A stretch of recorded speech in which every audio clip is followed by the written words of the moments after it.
Hello and welcome to this managerial accounting video on exercise 4.2, which describes product cost identification and classification.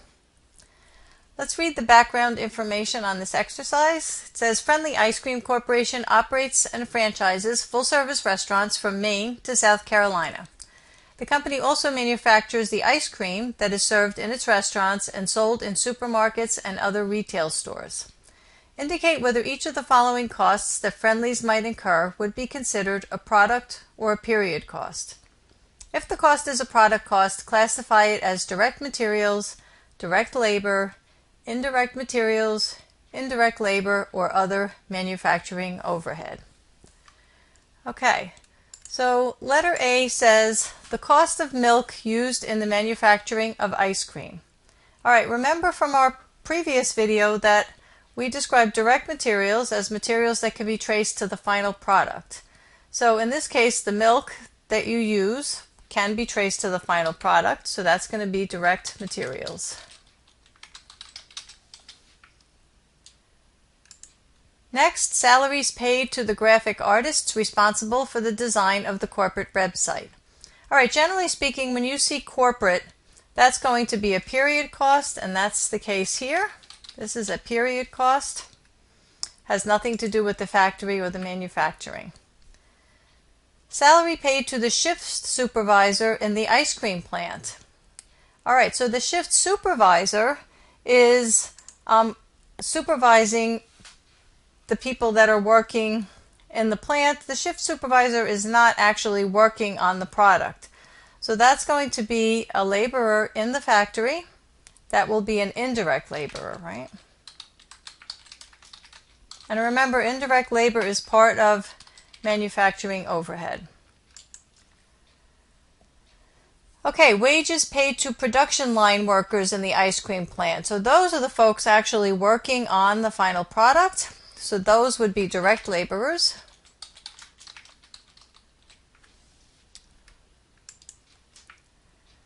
E says wages paid to the forklift drivers who load the filled ice cream cartons into storage freezers awaiting delivery to customers. Okay, so that kind of sounds like it might be indirect labor, but in fact, once the product is finished, anything that happens from then on would be considered a period cost. So letter E is period cost.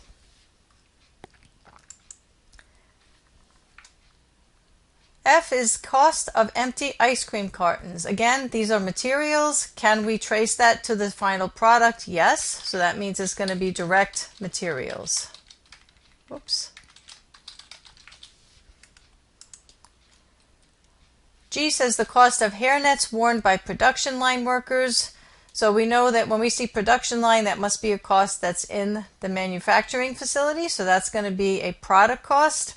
It doesn't qualify as any of the costs other than overhead, so that would be other manufacturing overhead. Let's just say MOH. Okay. The cost of glue used to seal filled ice cream cartons. All right, so glue is going to be a material, and we ask ourselves, can we trace that to the final product? And it's going to be difficult to trace the glue, so the glue would be considered indirect materials. And remember, indirect materials, just like indirect labor, part of manufacturing overhead. Letter I, the cost of toner for the sales department's laser printer. All right, sales department should tell you right away this is not in the factory. This is back in the corporate headquarters. And so sales department's laser printer, that would be considered a period cost. It would actually be a selling cost if you wanted to classify it even further. The last one says the cost of life insurance policies for top corporate executives. Remember, corporate is generally going to be a period cost, and that's the case here. It would also be considered a general and administrative expense.